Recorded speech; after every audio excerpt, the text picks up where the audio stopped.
probably have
awesome. Thank you, Mike. Yeah, right here. So there's no dark, so we'll just have to shift everything. Yeah.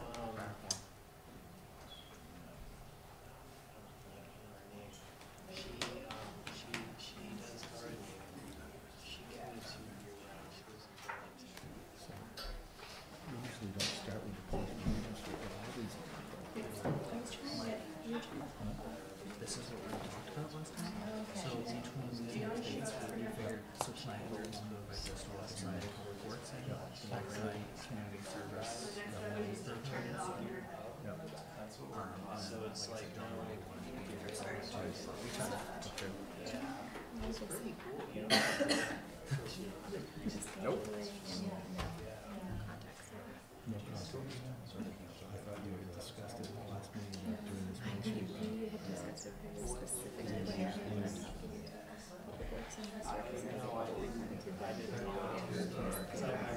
Yeah, no, I didn't either. I knew the one. So it's just a surprise to me. I think what happened was that this bubbled up as a inquiry to the city. Yeah. And on a fast track. Or and this every time, you know, it's not a permanent agenda item. So every meeting, This Main Street thing? Paul put it in as a permanent agenda item.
I said in the back of the This was more than normal. Even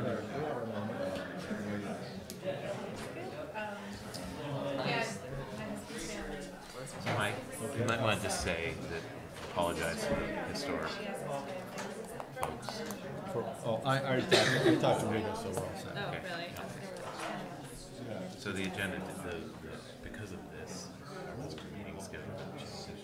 yeah. So Okay, got it. this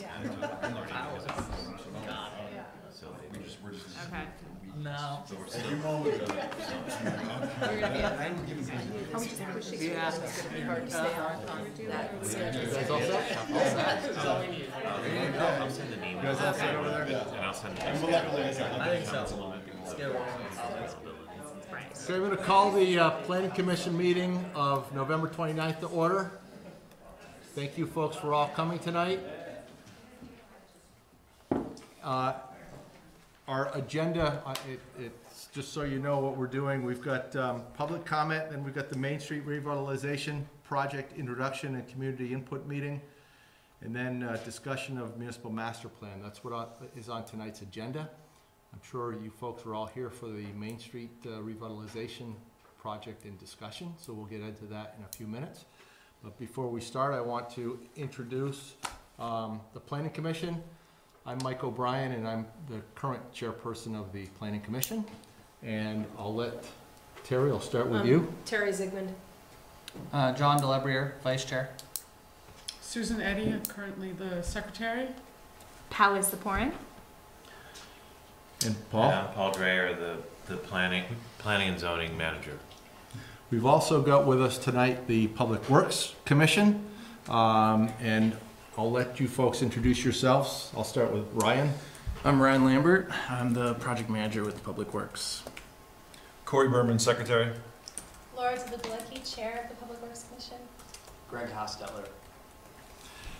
Also with us are folks from CCRPC, the Regional Planning Commission, as well as VHB, the engineering firm that is the consultant on the project. And those folks will be speaking and doing the discussion of Main Street for us in a few minutes. So let me see. Also with us, we got some staff people. We got Ray Coffey and Heather, our community and economic development person, officer. Okay. Jesse Baker, our city manager, was going to be here, but she had a family medical emergency that she couldn't make tonight. And also with us in the back, I see Paul Sarn back there. And our mayor, Seth Leonard, must be inconspicuous, but he's back there as well. So thank you all for coming. We'll start with public comment. This is an opportunity for anyone to address the Planning Commission on any topic not on tonight's agenda. Anyone wish to address the Planning Commission?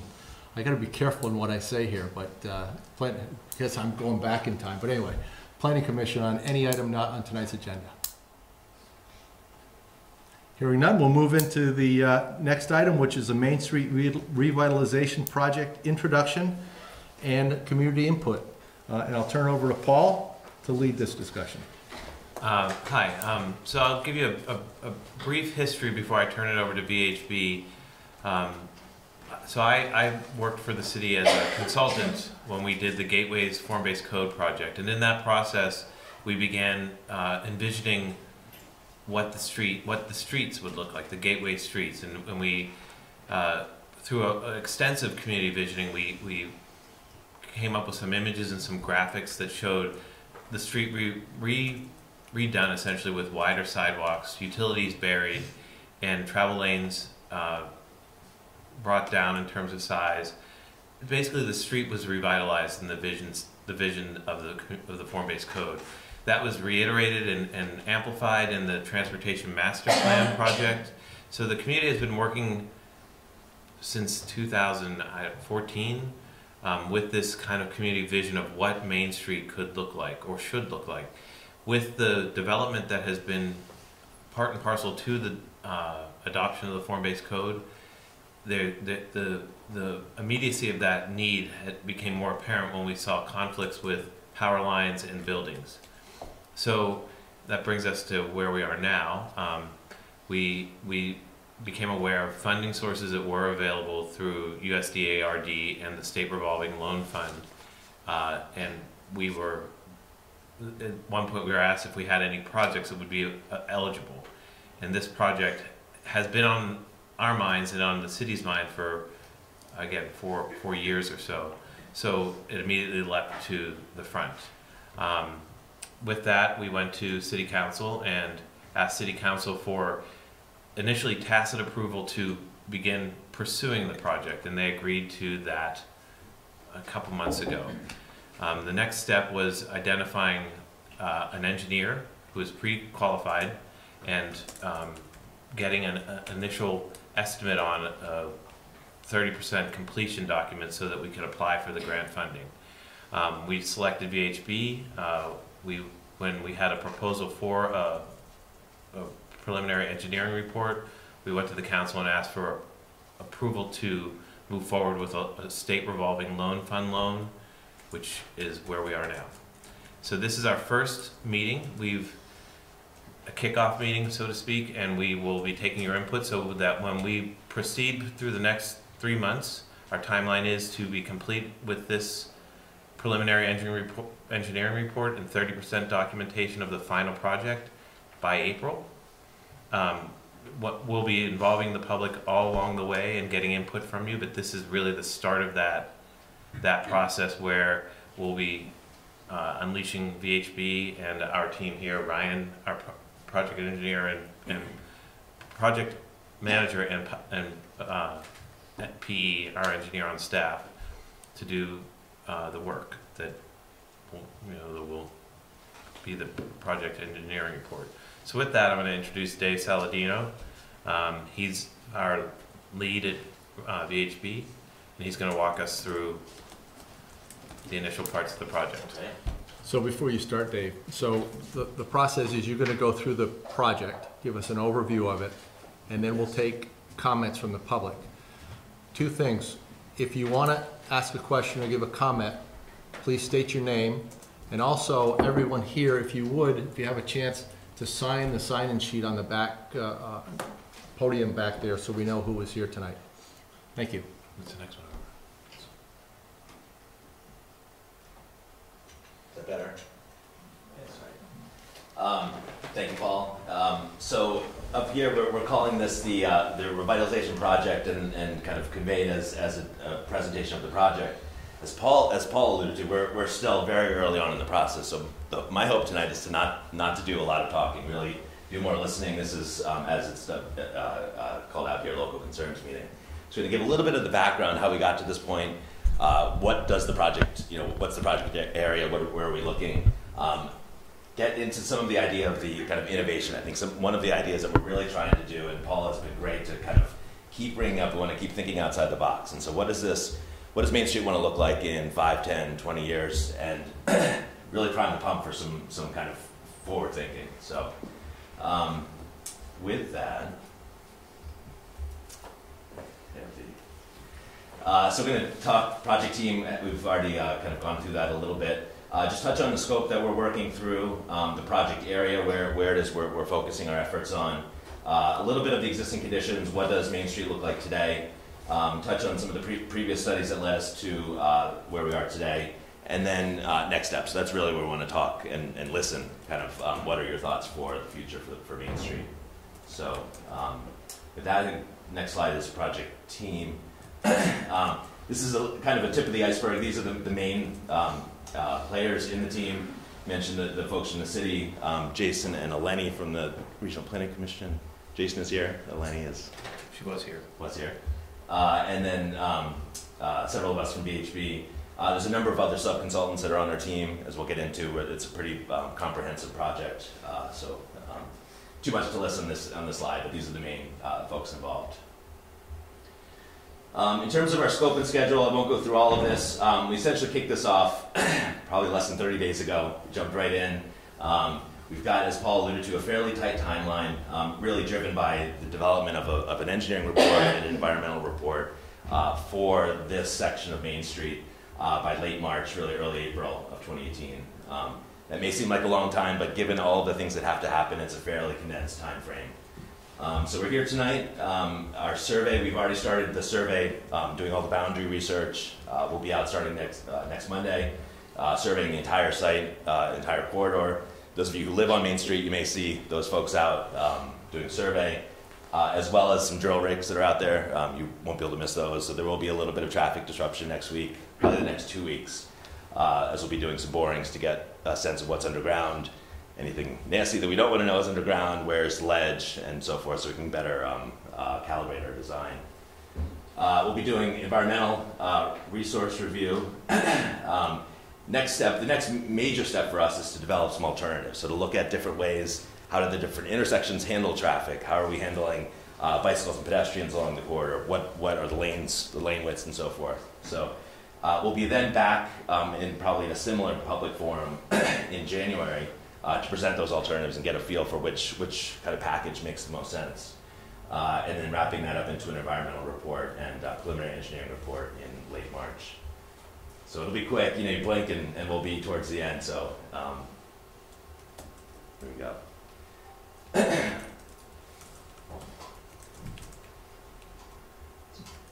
This mouse is cursed too.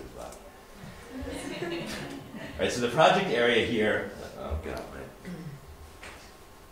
pointer here. So this, just off the slide here, you can see the circulator down here. These are the railroad tracks, north is up here. So basically coming from the Colchester Town Line, this is the schools, the school grounds here. So coming from the Colchester Town Line down Main Street, just to that bridge over the railroad tracks. What's shown here, we'll touch on a little bit later, is essentially all of the publicly owned space, all the public right-of-way within that corridor from Main Street down to the bridge. This roadway is classified as a Class 1 town highway, which may not mean anything to you, but it provides a lot more flexibility for what the city can do in the roadway as opposed to being maintained by the state. And they have got big plows, and they often require lots of kind of wide pavement. So that's a real plus. It allows some flexibility for bulb outs and who knows, roundabouts or whatever within the public right-of-way. The corridor itself is about 4,000 feet in length. The right-of-way, which is kind of publicly owned space, so from edge to edge, is roughly 66 feet. We're pinning that down more closely, but it's a fairly wide right-of-way. About 15,000 cars per day, 2 signals at Spring and Tigan Street, and then a mix of land uses on the corridor.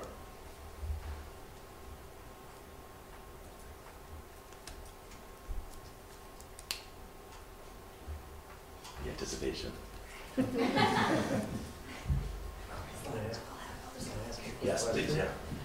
On this image, the second notch down on the left, that's public right-of-way. Is there a street that goes through there? It doesn't look like there is in the image, but maybe there is. Is that right there? Is that from the form-based code that was? Yeah, that is from the form-based code. That is, you took that graphic from the form-based code drawing. That's right.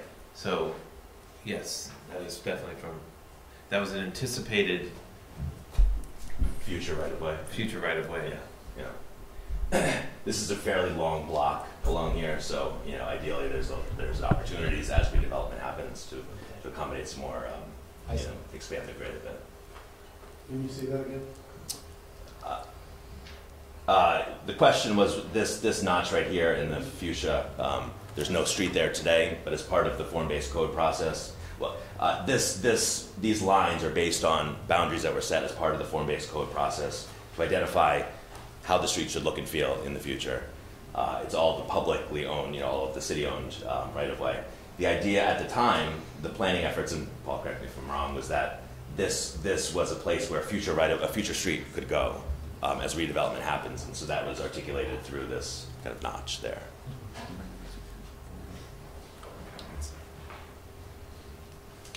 Okay, so what is the project? And we've talked a lot about it. It's a fairly it's fairly soup to nuts, and so everything above ground and below ground at this point we're assuming is fair game, And so as we look above ground, you know, the street itself, landscaping, streetscaping, all of the stormwater opportunities to expand stormwater treatment and stormwater infiltration and other green stormwater elements as those opportunities present themselves as we dig up the main street. And then below ground, we've got all the kind of wet utilities, water, sewer, stormwater, and then the idea is to also put the overhead utilities underground as we've got the entire corridor dug up. Sounds much easier than it actually is. There's going to be all kinds of phasing and opportunities to make sure we maintain traffic flow, maintain all of the other kind of day-to-day operations while this happens. So what we're doing right now is kind of capturing all of these elements in a preliminary engineering report, as well as an environmental report, looking at what types of environmental impacts there are associated with these improvements.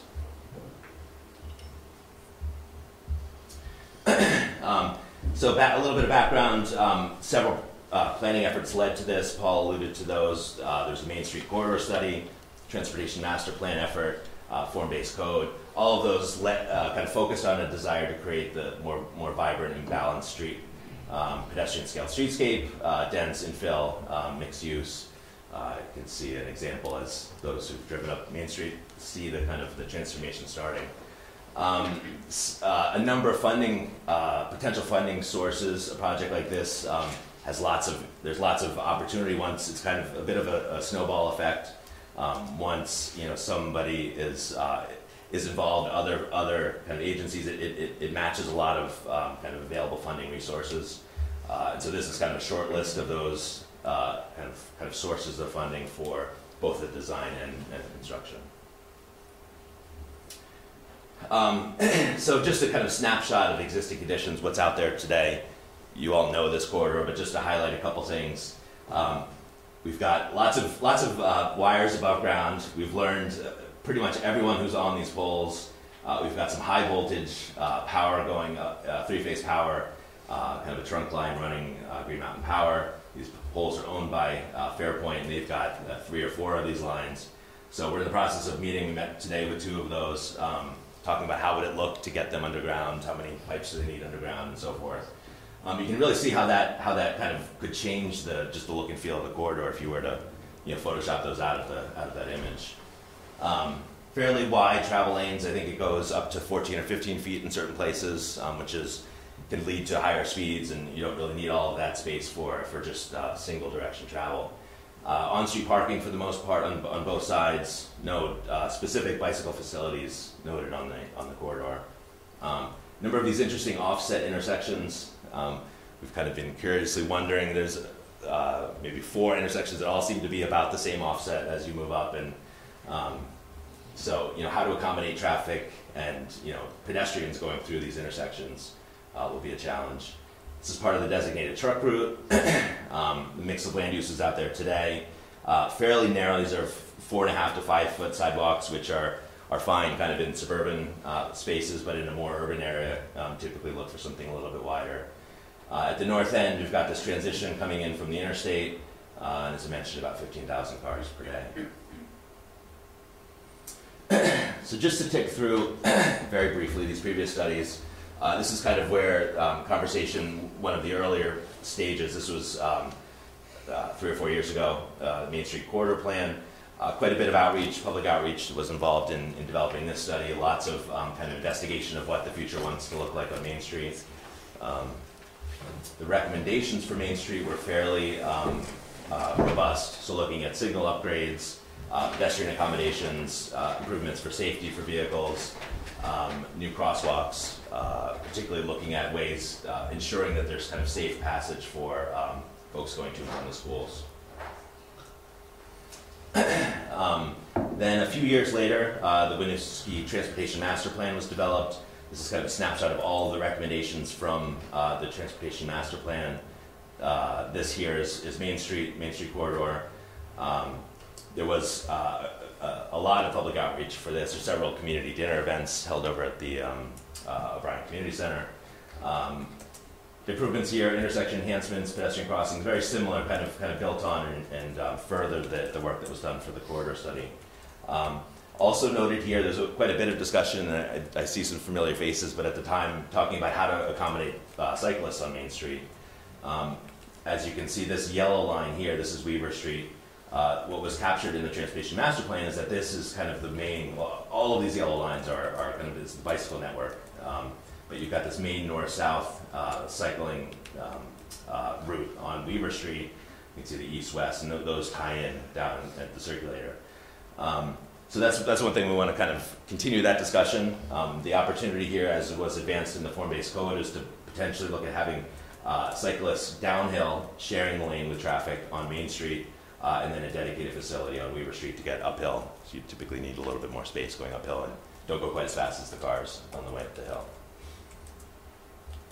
I feel like I should turn this over to Paul, but this was the form-based code district effort. There was quite a bit of public outreach that led to this. This is essentially a kind of an enhanced or an aspect of the zoning ordinance to really prescribe what the look and feel of a certain area or districts in the city as redevelopment happens, how they should look. This here basically notes this is our corridor, this is Main Street.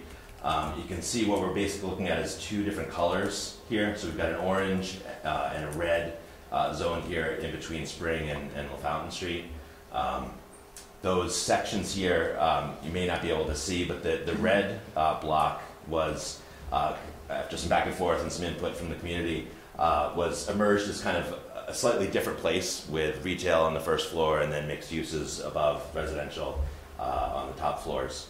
So it's characterized as the urban storefront frontage zone. And so as that block redevelops, it has a slightly different requirements for the uses within that block. The remainder, the orange sections here, are urban general frontage, which these are kind of example photos. Again, kind of close up to the street lines, 3 to 4 stories tall, and mixed uses, but no requirement for retail on the first floor. Form-based code also had some kind of laid out what the streets want to look like, what the intersections, the configuration for those, mid-block crossings and so forth. So we wanted to carry that forward and not reinvent the wheel with this effort. So that's essentially, that kind of gets us up to where we are today. We're kind of madly running around collecting lots of information, doing our survey, digging into the ground. But at the same time, we're also looking at what does the future want to look like. And we've got our landscape architects and engineers kind of doing some sketch work. We had a design session internally last week to just start to brainstorm some ideas. Some of those things included here that we wanted to just get out there. This idea of a kind of a well-balanced right-of-way. In this graphic, we borrowed this from the city of Burlington. Those of you who've been involved, the city of Burlington is also going through a very similar effort. They also happen to have a lot of 66-foot wide rights-of-way. And so this is 66 feet of width. And so this is something along the lines of what I think we're kind of makes a lot of sense as we look to how to apportion out that 66 feet to we need to accommodate the 15,000 cars, but not at the expense of pedestrians and other uses along the corridor. So this has 10.5-foot travel lanes as opposed to what we have now, up to 15-foot travel lanes. On-street parking on both sides in this vision here. A 6-foot tree belt up and down each side with 5 to 8-foot sidewalks on the back side. We threw out some ideas here. These are basically curbless spaces without really any delineation. We've got the delineation of different colors here. The idea, these are fairly popular over in Europe. We've played around with one over in Warren. If anyone's been to Warren Village, we had kind of a smaller version of this kind of shared space get constructed. So the idea here is that you don't necessarily define the street as a street itself, which causes traffic to go a little bit slower. This example may, as we talk about 15,000 cars, this may be, would probably want to have a little bit more kind of delineation between the traffic and the pedestrians. But something along these lines is certainly on the table. Integrating technology along the corridor, opportunities to put in some hotspots, some wireless, interactive, maybe wayfinding points. kind of really target kind of the kind of where we're headed.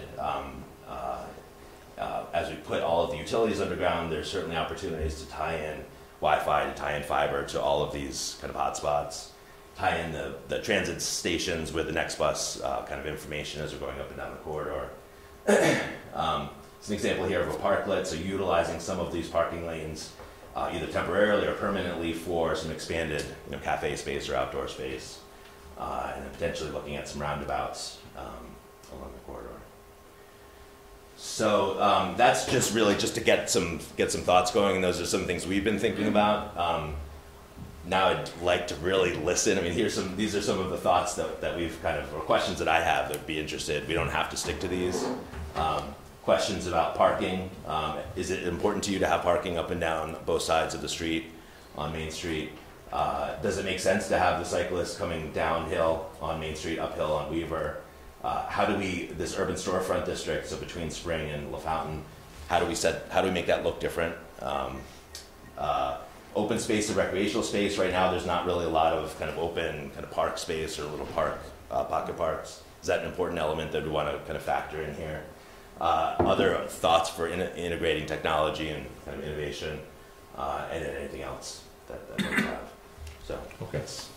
Thanks.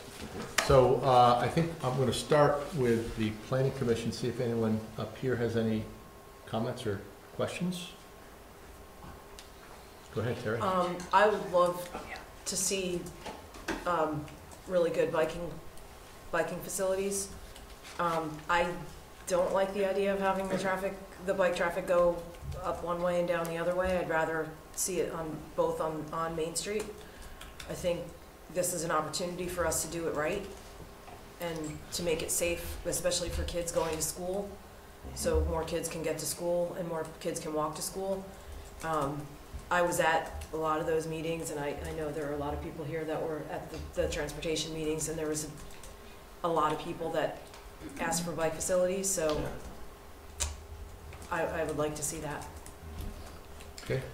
And I'd also like to see it. I mean, ultimately, it should be so that if you can go, I don't know if you can go back to that slide that showed what the streets looked like, but bike lanes should be inside of where the cars are parked, not outside. And definitely like a shared lane with a car is just, unless you're a hardcore biker like I am, people are not going to use a bike lane there unless it's a protected bike lane, especially with 15,000 cars going every day. So I guess the question back to you then is, if we were to set aside 5 or 6 feet behind the parked cars, one easy thing to sacrifice would be the landscape strip, but then or the parking. Or the parking. That's right. And is that an option? I'm not just asking you. That's we have 66 feet. If you're asking me, yes. Yes. Dave, I just want to point out that for the purposes of this project and this initial phase of engineering, we are dedicating a fair amount of energy to looking at the Weaver Street as a two-way bike accommodation. So a dedicated bike lane, two-way on Weaver. But not a protected bike lane on Weaver. Well, there's no parking theoretically. There is. If you go, we had this conversation last time at the Planning Commission meeting, so I'll just say it here now. If Weaver Street is going to be where the bike lane is, if you go on Weaver Street, especially on a Saturday or a Sunday when church is in session, there are cars parked everywhere that, as a cyclist, I wouldn't want to be on that road when all those cars are there. For one, people getting in and out of their cars, not paying attention, and somebody opens their door while you're going uphill. The last note is the form-based code vision did have the cycle facility elevated, protected from the travel lanes, the car travel lanes. So it was a separated facility, but I think we'll end up talking about that a lot more. But and the VHB is looking at all the different options on the table. And the transportation master plan also said a protected cycle facility on Weaver. So I hear you, and Yeah, yeah. I understand it, I get it, I just don't think that the way that traffic is there now on Weaver, it doesn't really make sense. And then where does it dump you out, you know, when you're coming downhill? If it's going in both directions, then where does it dump you out down here? Right here, yeah. Right here, and then what? Yeah. And then there's nothing, you know? So, anyway, that's my 2 cents. Thank you. So just in the sake of time, because a lot of people here, and if everyone here wants to say something, I think we have to cut back on the Back and forth. getting yes. in the weeds, okay? So, anyone else on the planning commission? How about public works? Any comments or questions before we? Go ahead. Yeah, I'll just agree with what Terry had to say. If you're thinking that Sharrows are going to accommodate bicyclists, you might accommodate a few crazy people like me. But if you want 8-year-old kids to ride bikes to school so their parents don't have to be taxi drivers every day, you're going to need protected bike infrastructure. And I think this is a great opportunity to do that. And if you took out parking on one side of the street, I think that would free up a lot of space. And if every business needs a lot of parking, I really have to question that, because if you go down to the Rotary, you see all of those restaurants there. The ones that are doing great, they each have 2 parking spaces in front of them. Those restaurants are full, and it's not because of the 6 people who came in those 2 cars. So I think we need to rethink parking on both sides of the street. Thank you. Thanks. Okay, so now, yeah, we'll throw it out to the folks in the audience, and I'm not gonna be a real stickler, but I'd like you to keep your comments to under 2 or 3 minutes, if you could, so that we can hear from as many people as possible tonight. My name is Peter Burns. I live in Winooski, and I ride and also walk. I don't own a car. I'll first speak briefly about pedestrian safety. I crossed the street here tonight with a highly fluorescent jacket, crossed right at the fountain, and I walked to the middle of the road, and the car was coming barreling down. I raised my hand up, and it just went right by me. So, and that's been an experience over and over again.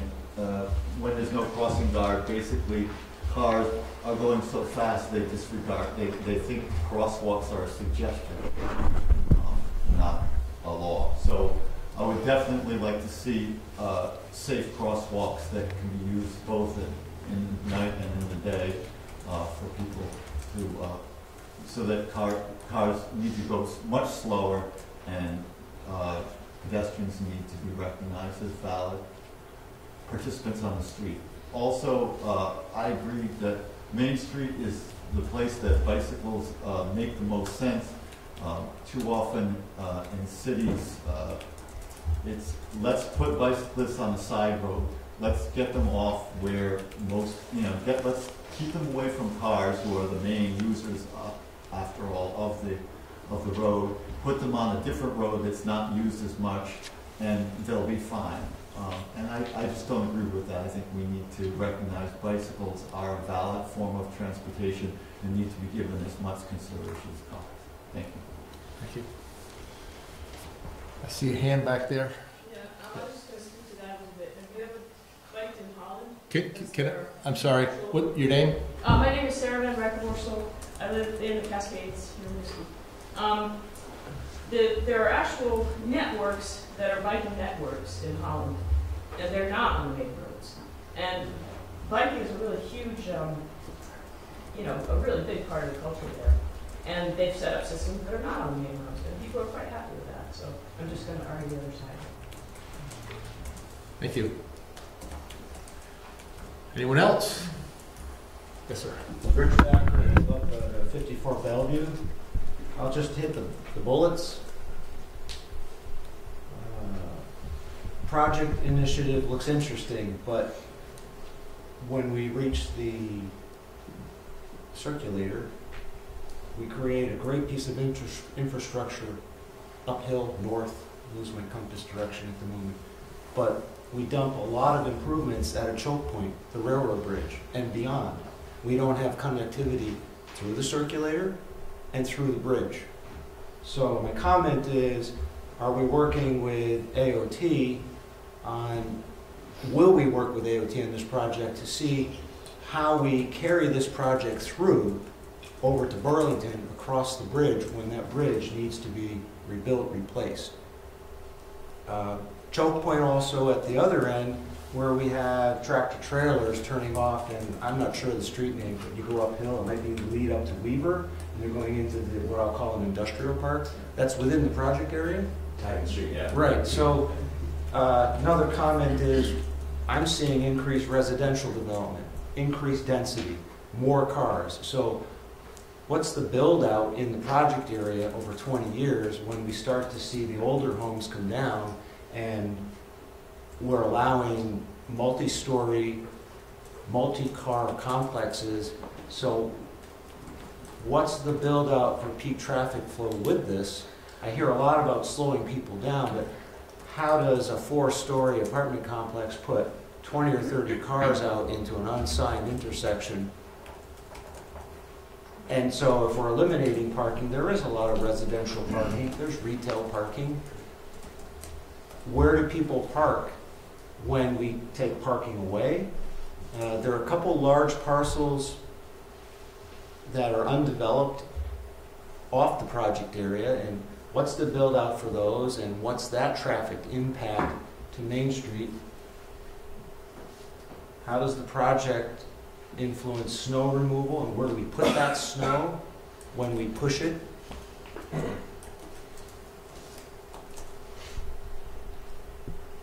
And offset intersections, is there a plan to align them, or is it some middle of the road, literally, we're going to just keep them offset? And I wouldn't support roundabouts on this stretch of road in this project initiative.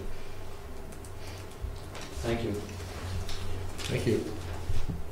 There's a whole litany of things you want to. I think it might be good to address some of those. Yeah. So we will definitely be looking at traffic protection, future traffic growth.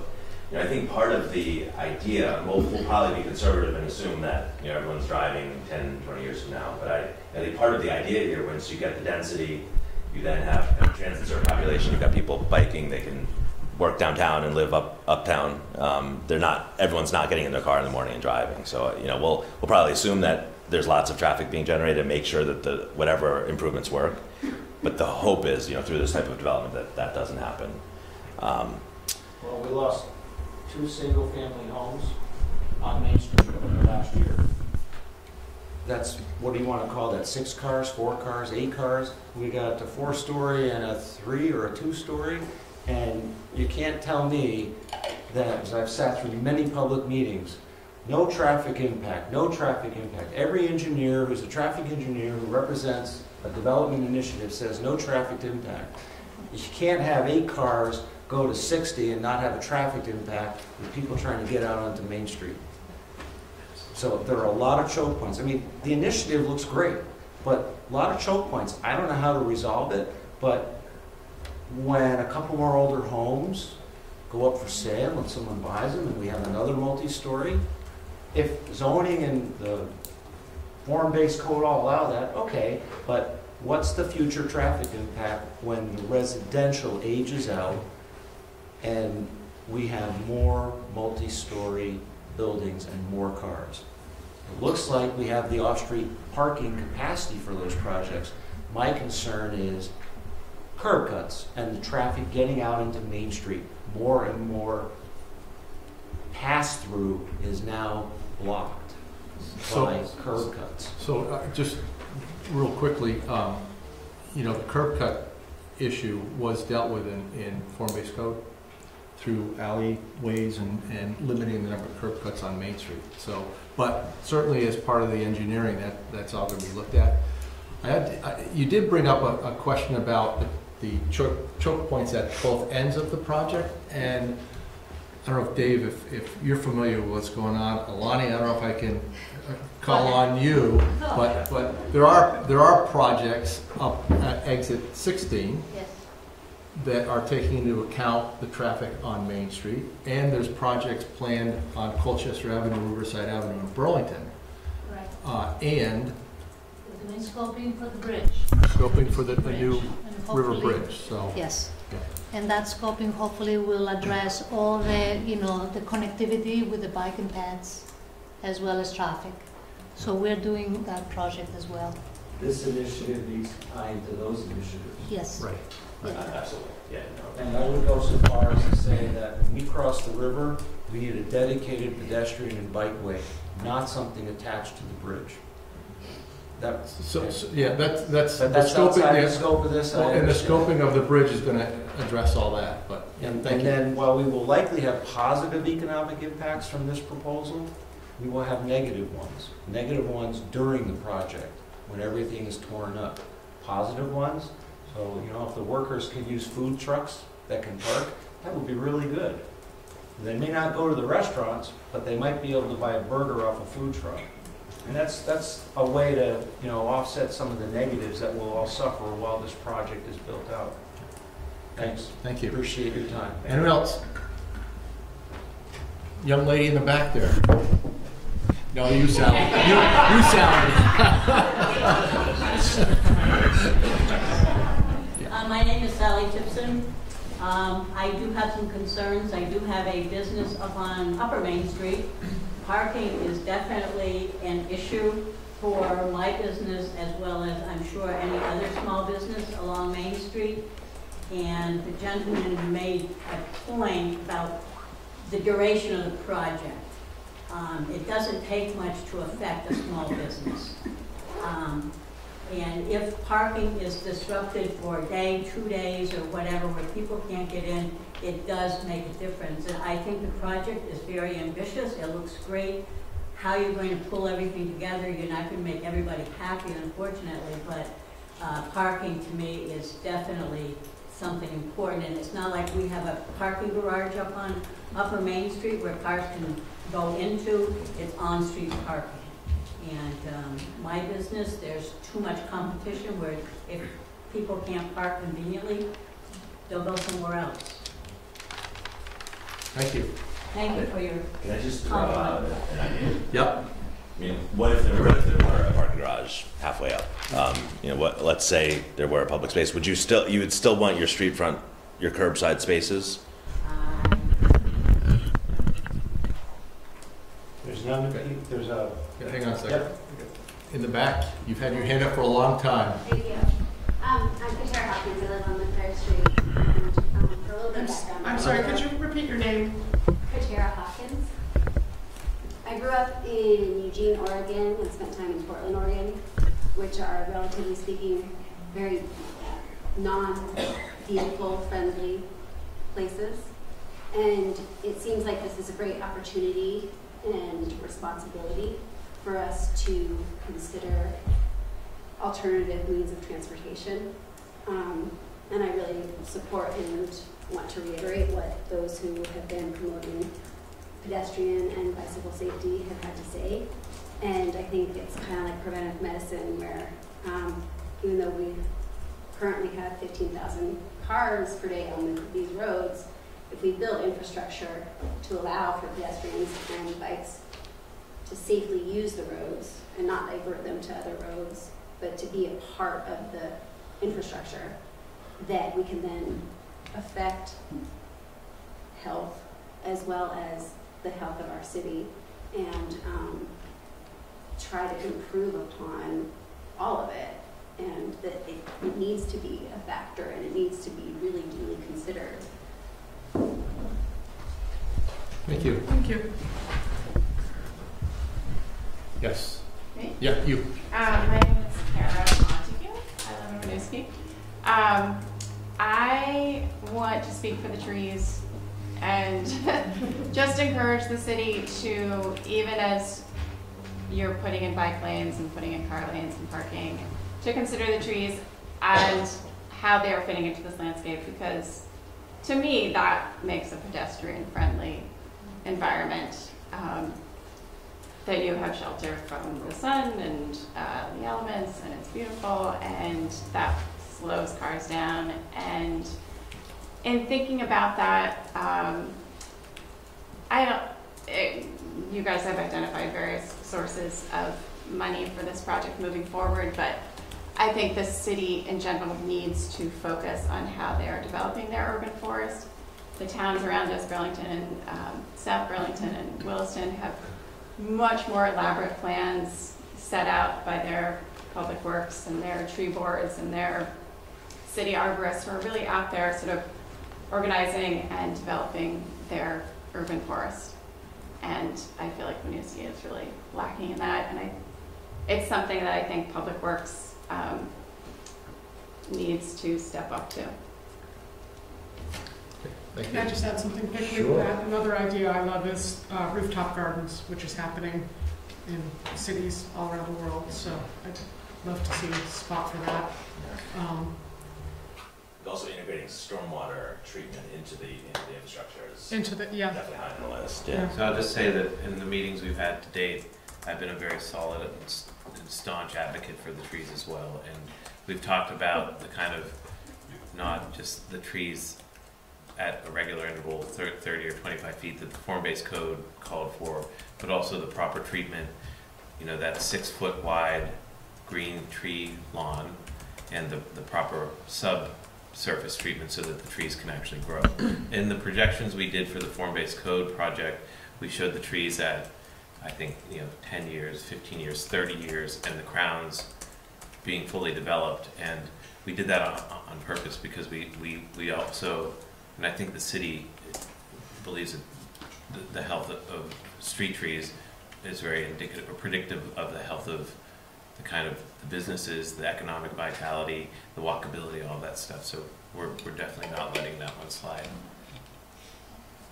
Yeah.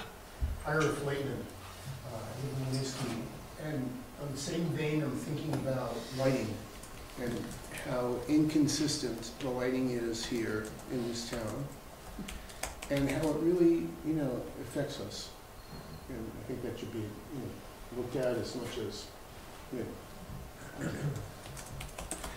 Just to point out, one of our lead landscape architects was the lead on the project we've been up in St. Albans, the new Main Street, section of Main Street up in St. Albans that has a lot of these elements, a lot of the integrated stormwater. Lighting was a huge component of that, really tuning the lights. With the LED lights, you can really do a lot to kind of tune them to the right spaces where you've got pedestrians crossing, you can turn them up a bit, in between blocks. You can really play around with those. The tree planter with the supporting infrastructure underground was also an element up in St. Albans. So that is definitely in the toolbox for sure. Hi, Ed Olson, and I live on Fountain Street, like at the end. This is a really great presentation, and I think we do, as a cyclist and a driver, we do need to slow down traffic on Main Street for sure. My only recommendation would be to get rid of one of the parking lanes and open it up for cyclists both directions. And if you have to, we have to remember from the railroad bridge to where the high school is and the elementary school, it's 5 blocks. Put a parking garage 2.5 blocks, in the middle. Big deal. You know what I mean? People can walk a block to get somewhere.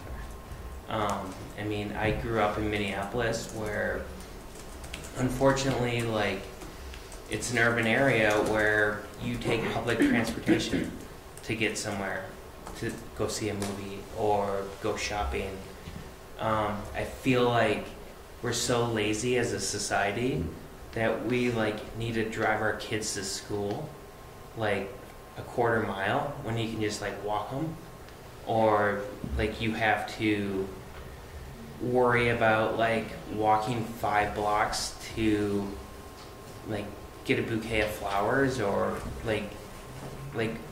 we become so dependent on automobiles that we just need I love the vision of this Main Street, and you know, if we have to have a parking garage somewhere so somebody walks 2 blocks, so be it. Like, I mean, that's the point of being an urban area, I guess. And by getting rid of one of like the parking lanes, we can free up that 66 feet of space for bi-directional bike traffic. Thank you. In the back. My name is Kevin Howe. I'm a resident to Winooski. Just lived here a couple months ago. I live on Canal Street. I hadn't seen in your drawings, I don't know if you can bring that drawing back up again, but any lighting plans for the roadway.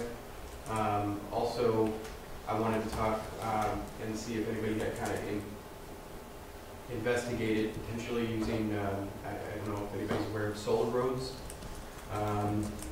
but it's a way for your community to actually generate revenue by repaving roads, turning them into solar panels. I know it sounds a little ridiculous here in the winter, but there have been some installations. I think the first one happened in Georgia this year.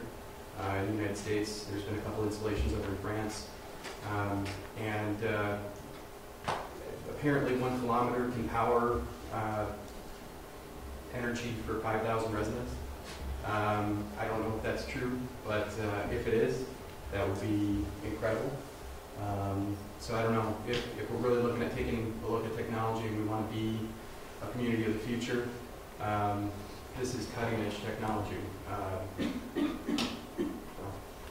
Thank you. We have, that's on the table. We did talk about it the other day. They actually eat up to it and all this stuff, which is pretty cool.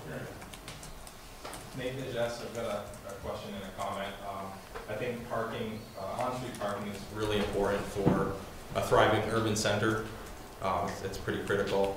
And the other question I have is in regards to funding and the timeline for the project after the April timeframe, where the funding sources are coming from, and if there's any expected tax burden on Winooski patrons, and that's all I have.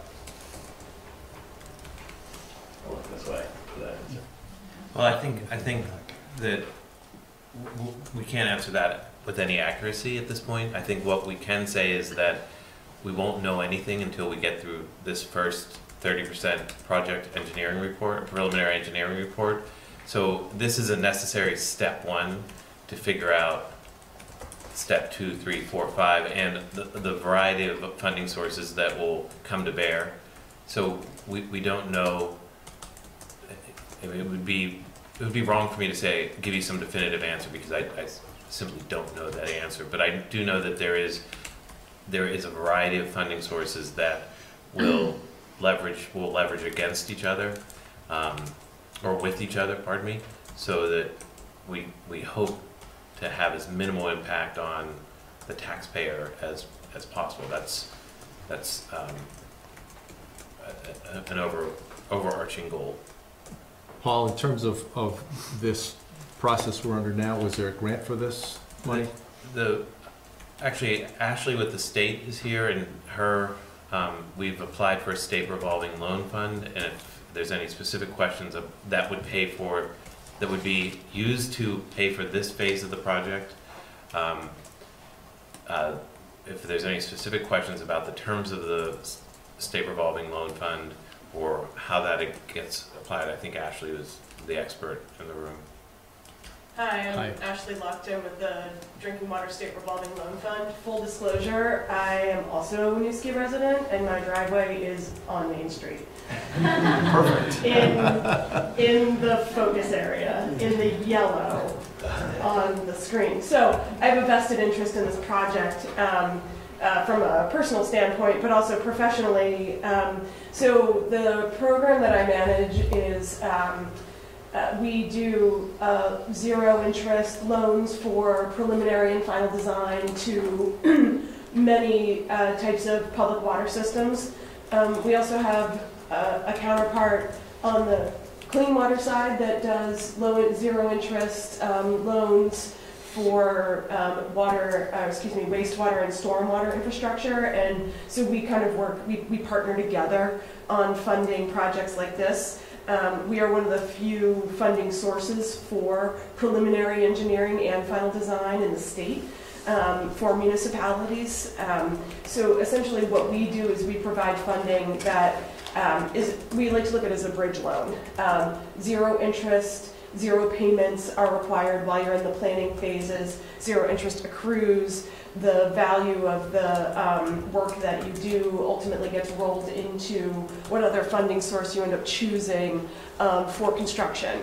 And like Paul and Dave alluded to is that there are lots of options open, and because there are a lot of moving parts here, you're looking at rural development, you're looking at V-Trans, you're looking at the state revolving funds, you're looking at CDBG, you're looking at pedestrian grants. I mean, it's all over the place, and I imagine that all of the funders that come to the table are really going to be very excited about partnering on this. However, the first stage to all of these funding programs is getting a comprehensive preliminary engineering report and environmental report done. And that's where the funding programs that I manage and my counterpart Tom Brown manages comes into play. So we are currently reviewing the engineering services agreement from PHB to ensure that it meets our requirements, and the end product is gonna be something that can be used for those funding opportunities in the future. The timeline is aggressive. I am not going to deny that. Manage expectations. This is a big project. It's a big undertaking. I hope that it can get done by March, but we'll see. And in terms of the funding programs, unfortunately, a lot of them rely on federal money, and so. I know my funding program, we have money available essentially all the time. As I told Paul and Jesse and Ryan, is if you build it, we will come. I mean, when you're ready to build this project, we will have the funds available for you. I don't necessarily know if, but we can only do the water, wastewater, and stormwater. Full disclosure on that. But some of the other funding programs are at the whim of the federal government. So that's the only challenge with a project like this. The benefit is that you do have municipal bonds that you are going to have to pass in order to do the project anyway. So there are funding opportunities always available to you. But in terms of the immediate cost of the project, essentially it's zero to the community because of the the bridge loan programs. And with those loan programs, there are some subsidization available. On the drinking water side, there is, I don't want to quote it, I think it's $10,000 to $15,000 in forgivable amount on the planning, on the water side, and then on the clean water side, there's some other amount of money. It's more than $15,000, but it's not the whole amount. So bigger than a Red Rocks, smaller than a whatever the phrase is. But I guess for me, when I pitch the program, to me it's the bridge loan. It's the zero interest and zero payments.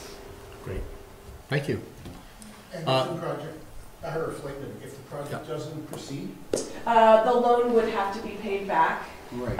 Right, but we work very closely with communities to ensure that the project does move forward, and we kind of, as I like to say, give them a long rope with which to go. We put it out a number of years for the repayments to start.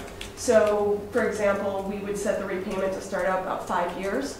So it gives a significant amount of time for the engineers to do their work, for the Planning Commission, for the Public Works Department to kind of look at all the alternatives. I know that this is a more aggressive approach than the 5 years, but we've seen communities come up on the 5 years and are like, okay, we're ready to go for a bond vote. And for us, that resets the time. So if a bond vote, if they go out for bond, then it resets the time a couple more years. So. Anyone who hasn't made any comments that wants to? Yes. Hi, Sarah McGowan-Freegee. I live on Mallets Bay Avenue. And I just wanted to say that one of the things I love about Winooski is that it is urban, but it's also very convenient. So I think getting rid of parking would be a bad idea. And I also want to point out that I don't think it makes sense to design a project based on how you want people to act. I think it makes sense to design the project based on how you know people will act. So I think it's great, you know, to encourage more biking and walking, but I think you just need to take into account people are people and they're going to act the way they're going to act. Thank you. Yeah, in the back.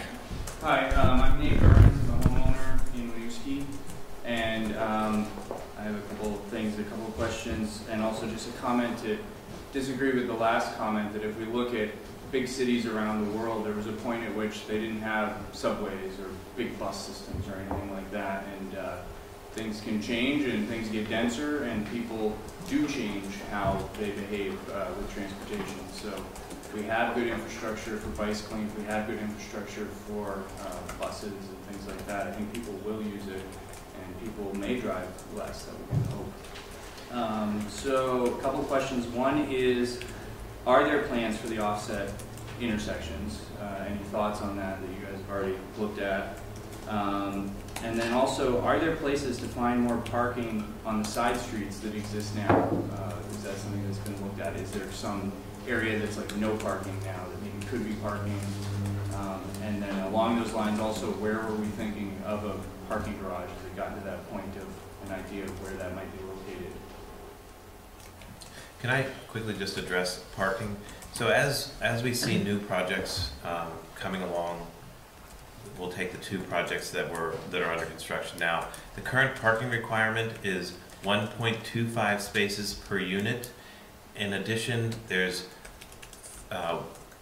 3 parking spaces for every 1,000 square feet of commercial use, which, if you project out that there will be eventually development up and down Main Street and they're all required to have that much parking, we are going to be so severely overparked in Winooski that truthfully the need for on-street parking will go away, because those are all dedicated parking spaces to restaurant uses, to residents, to businesses, and they're behind the buildings. So we are currently requiring any new development to meet that standard, which is plus in parking for employees. So it's a more than generous parking standard. When we originally proposed the form-based code, we said 0.75 spaces per unit, but the end number became 1.25. So again, if we continue developing and we develop the parking required by zoning, behind all those buildings is going to be, to give you an example, the block that is the yellow block, if you took away all the parking there, so there's 22 spaces there, and you built one building on that block that had the required parking for that building, you would have you'd have 24 spaces. So you would accommodate all those parking spaces that are on street currently behind the building per requirement of zoning. So I don't necessarily think that the idea of a parking garage is the highest and best use of land on this street. I think eventually we might even have to revisit our parking standards, because I think they're generous and they're going to produce a lot of parking spaces. So I want to just address both of those, because it just the facts have to be laid on the table that as development occurs, they are developing, in addition to units and commercial uses, they're developing corresponding dedicated parking spaces for all those uses. So just let's put that on the table, because it's not a, businesses aren't going to be newly developed without parking associated with them. Dave, can I assume you haven't got to the point of looking at the offset? Is that? We've played around a little bit with some roundabouts, just dropped in roundabouts there. The offset does tend to work fairly well with the roundabouts, but I mean that was today basically, right. So it hasn't really evolved that much. But you will be looking at that. Yeah, and any other thoughts, and we're open to anything. Okay. Yep. Ray Creek, owns the property on Main Street. I think, like when you're designing or planning, like the back parking lots, if they could be shared or connected somehow with other commercial properties. If you could get off, not go on Main Street, but find a way to get off on the backside, would be good. You could jump onto Weaver Street, let's say, behind there, so somewhere instead of having to go to Main Street to get back to your home. So I think if you could design some of your parking where they connect somehow, and again, when they leave, they don't have to go back to Main Street. Or, you know, they can find another way to maybe get to the school or something, or a shortcut off of Main Street.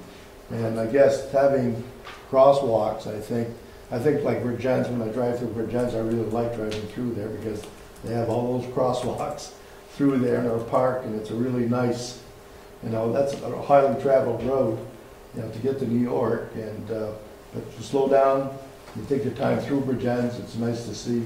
I think what we want to see here is, you know, get the people, like even that little crosswalk up on Upper Main Street there, where there's construction that they just put in. I think there should be more of those. They should be putting those in now anyways, you know, with all the construction to slow people down. And those little flags in the middle and whatnot, people can see that they're coming to a crosswalk, and, you know, they should be slowing down. Thank you. Across the Winooski. I was just curious, Paul, if you said it was 1.25 spaces per unit, is that a measurement that's comparable to other, like Burlington? Do they have a measurement like that we can compare to? I'm not sure what Burlington's parking standard is right now, or requirement is for residential units, but I know that the current tendency is to continually be reducing the standard or eliminating it. Most developers know how many parking spaces their prospective tenants are going to use, and will quite frankly develop what they need because they don't want to shoot their own businesses in the foot or their own residences. Or so I think in some ways the tendency or the trend is to be a little more laissez-faire and let the market determine and you know, before I was full-time here, I was full-time writing form-based codes, and we would consistently put in about 0.75, and even there find that we were over-parking downtowns. So, especially when you start to have mixed-use development and increased walkability, increased other modes. I mean, one of the things that didn't come up here, it did sort of tangentially, but we really anticipate having a conversation with Green Mountain Transit and having really rethinking our public transit along the corridor to make sure that it's as efficient, and, you know, think about our bus shelters and all that stuff as well in this process, so that it's not purely oriented toward cars and cyclists or pedestrians, but also public transit. Okay, I'm going to go folks who haven't spoken, then I'll come back to other folks. Yes, sir. Richard Lockwood, I live in Main Street. What's the preliminary, do you have a preliminary timeline for the beginning of the construction of the project? I mean, I know obviously you're still in the planning stage, but do you have some sort of like rough kind of timeline as to when this might begin?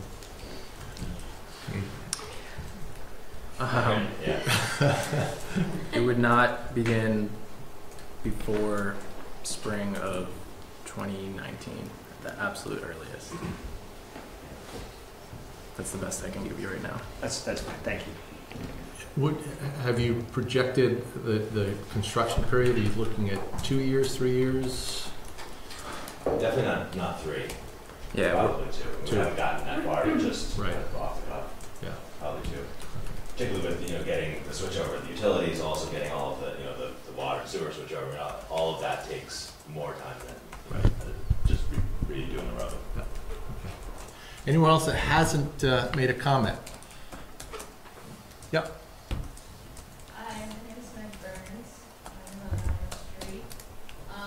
I am a cyclist who cycles through everywhere but Main Street in Winooski. I usually come down off of La Fountain because I've almost gotten hit a few times going down Main Street from cars that were crossing traffic to try to turn into other roads. It would be wonderful if we could have a dedicated bike facility north-south on Main Street and not on Beaver Street, because I think coming out of the connector, coming off the bridge, coming out of other southbound traffic out of Colchester. This would be the ideal route. It would also bring a lot more people to bike on those routes, straight up and down the street. Currently, I try to avoid the speedway on my bike. I go through it in the morning because there's no other way I can get down through and go across the bridge. But I try to avoid it as much as possible, and I also try to avoid Main Street. So if there would be some sort of facility that I could take that off of the fountain and go straight down into Burlington so I could continue my commute across town, that would be great. I think it would be a draw to the city in general, and a great investment. Thank you. Someone else? Yep. Hi, my name is Joe Perrin. I live on Union Street, and I understand that Winooski is considering becoming a certified local government in the near future. And I was just thinking that as we're looking into investigating the infrastructure on Main Street, another layer to this project might also be enlisting a historic preservation consultant to give us an inventory of the historic resources we have on Main Street. I know that the Department of Historic Preservation for the state last completed one in 1979 that is by no means comprehensive. And the highest concentration of historic buildings in Winooski are in these gateway corridors. So it's something worth pursuing and seeing how this new infrastructure will interact with perhaps things of value that we want to keep in the city. Thank you. Anyone else who hasn't made a comment? Yes, sir. I just like Greg Irwin, I live on West Lane. As the man next to me mentioned, technology. I know that there's a lot of companies in the area that are looking to kind of continue the trend of businesses, and I don't know if there's any plans currently to discuss with Burlington Telecom or a similar fiber. I'm always really frustrated to only have a single cable provider choice in any city I live in, and when we lived in Burlington, they were wonderful to work with, and anytime I talked to someone on the phone there, it was always a pleasure as opposed to some of the other companies I've had to work with. So I was wondering if that's in the discussions as we look at burying cable lines and making sure that there is flexibility or getting them in on the ground floor as we redevelop to potentially provide that path forward for continuing technological growth of the city. So I'll just quickly address that. We have been meeting with the variety of providers, and there's pretty much everybody runs up and down Main Street, and we are charging them with, we're tasking them with bringing their facilities underground. So it's Fairpoint, First Light, Sovereignnet, VTEL, CenturyLink, what? Comcast. They're all there, level 3. And what we've said to the ones we've met so far is when we're dug up, when we're putting new conduit boxes underground for you, we want you to think about innovating, think about the most progressive design that you can think of. We want to think about 100 years into the future, not 5 years into the future. So we met with Fairpoint today, for example, and they're talking about fiber into all fiber, not copper, but fiber going into all the stubbing off the main line that runs up and down the street. And Winooski happens to be not only a conduit, the street is not only a conduit for cars, it's a major conduit for electricity and all those utilities. So it's an opportunity, and that's the way we've been sort of putting it to them and they've been, I think, happily stepping up to the plate and saying, this is great. We're excited about rethinking what's going on the street and how we handle our technology. Okay. Anyone else that hasn't made a comment? Then I'm going to go back. Is it Rick? Rich. Yeah. Please evaluate an alternative bike facility that runs south of the school complex and runs down on the northeasterly side of town that could come back around to the circulator.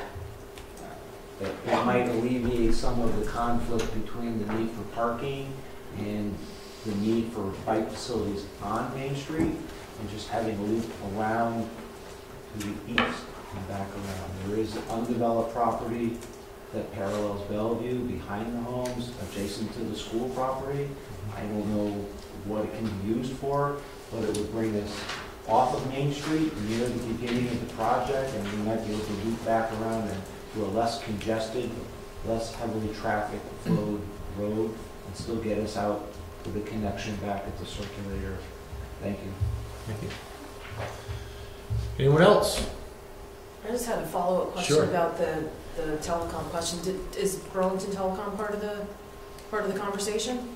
Because it was my understanding that they're at Champlain Hill. yeah. So are they part of the conversation for this project at all? I'm not aware of them having any lines on Main Street. They don't, but But for future conduits, we can certainly start the conversation with them. In the downtown master plan, or the redevelopment downtown, included a huge conduit duct bank that, as you guys are well aware, that the city owns and anyone can move through with the city's permission. So that's how we're able to get Burlington Telecom in the new City Lights building. So as long as the Main Street corridor connects to that system, I wouldn't think there'd be much issue in getting any new telecom that's nearby up the Main Street corridor. Thanks, Nate. Anyone else? Make one more comment. Sure, Ray. You got two dead-end streets there. Street that enters the school, and you got George Street.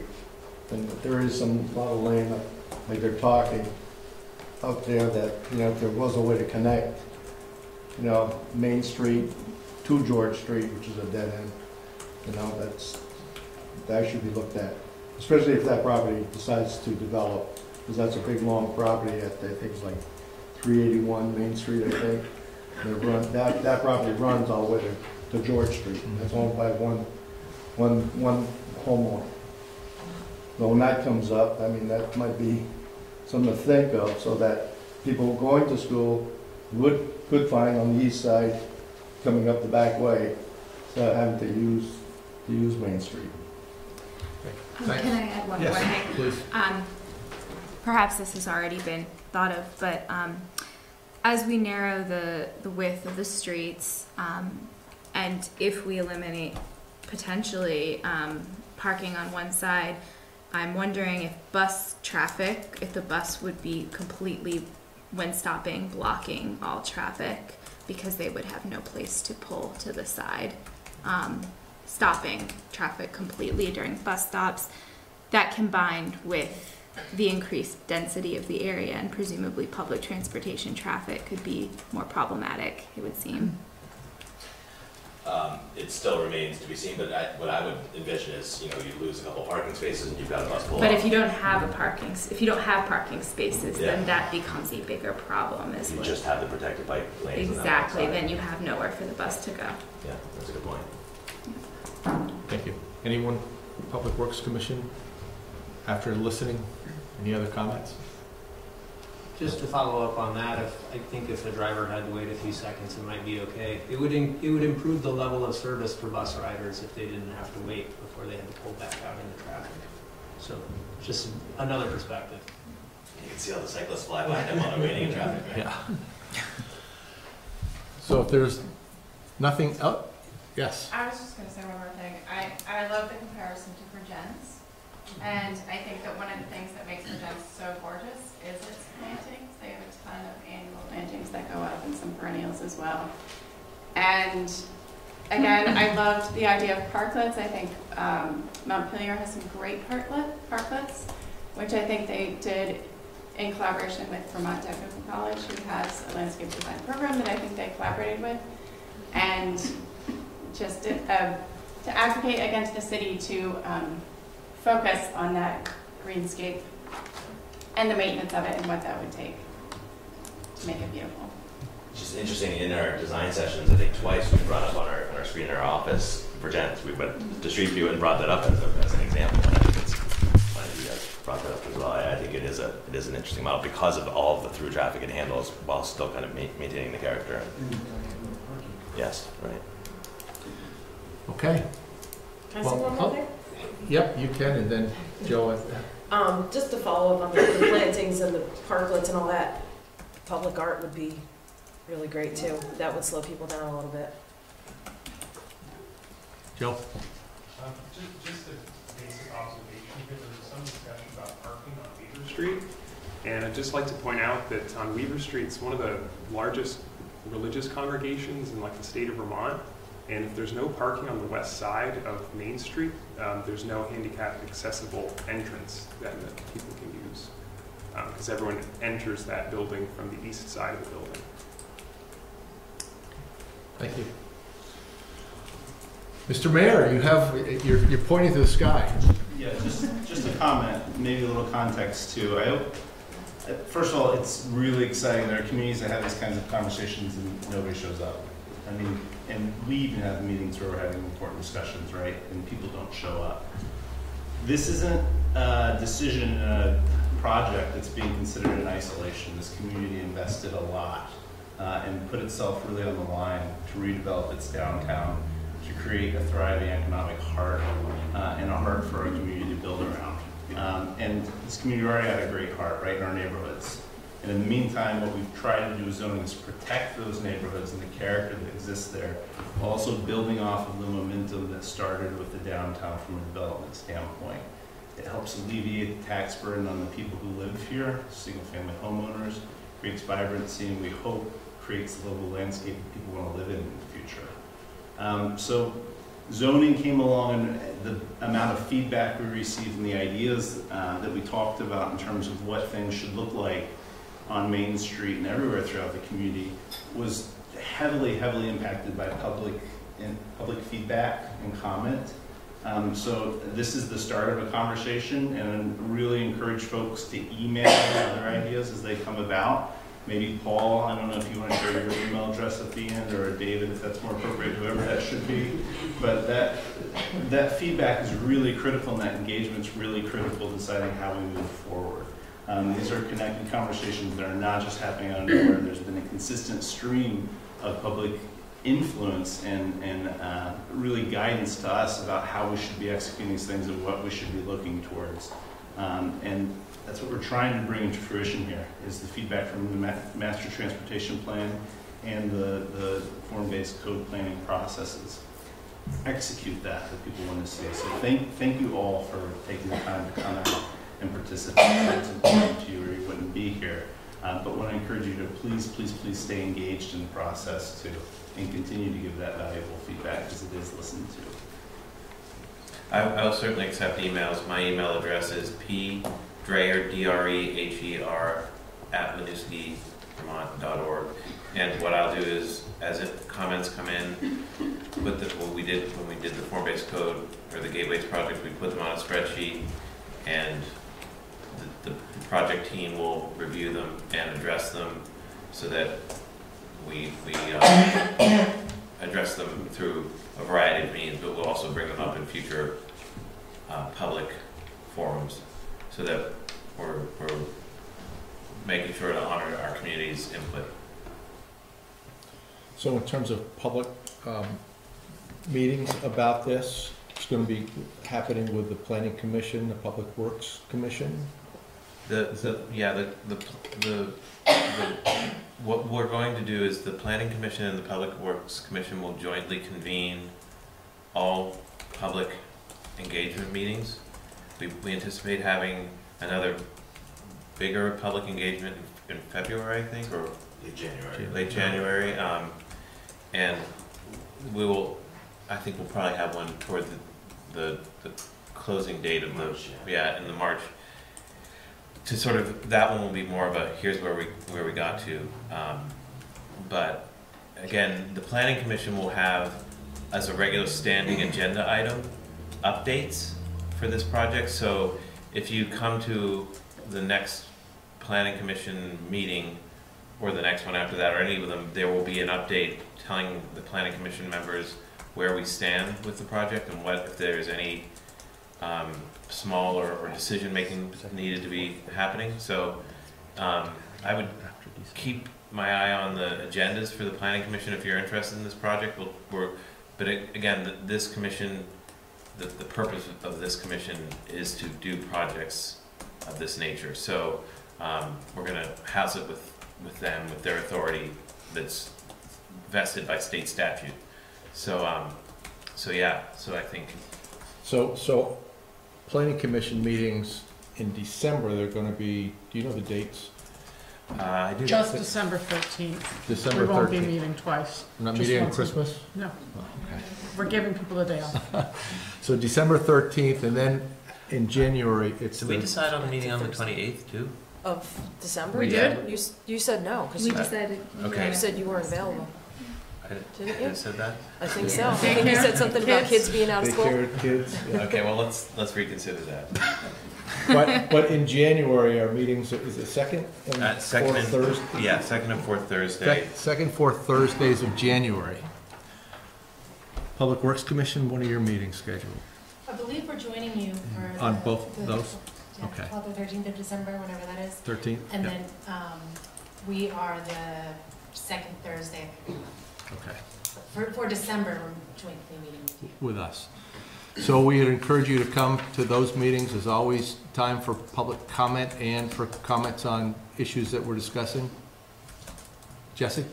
There will also be, thanks to Channel 17 broadcast, so if people can't come to a meeting but want to stay in the loop, you can watch them on Channel 17 and provide feedback in writing. And this is a side note, thank you to Channel 17 who's live streaming this right now that allowed me to watch the beginning of the meeting from the surgery waiting room at UVM. So great resource, use it if you can't be here in person and provide comment through Paul. Thank you. So, yeah, to echo the mayor's comments, thank you all for coming tonight. Again, we encourage you to continue to attend these meetings or watch them on Channel 17. If you have comments, concerns, issues, you can email Paul and he'll get them to the Planning Commission. If you Google Winooski Main Street or Main Street Revitalization, if you Google that, the town's or city's website comes up first. Okay. We'll have the project page on the RPC's page up by the end of the week. So there will be opportunities to link for comments and presentations and information there. Anybody, before we adjourn this, anyone have any last comments? Then we'll probably see you on the 13th, I imagine, right? Thank you all for coming.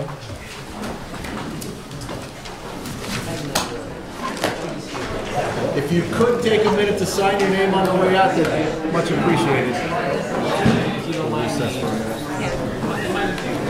So do we need to make a motion to adjourn our meeting or what? We've got one more agenda item. Oh, we do? Okay.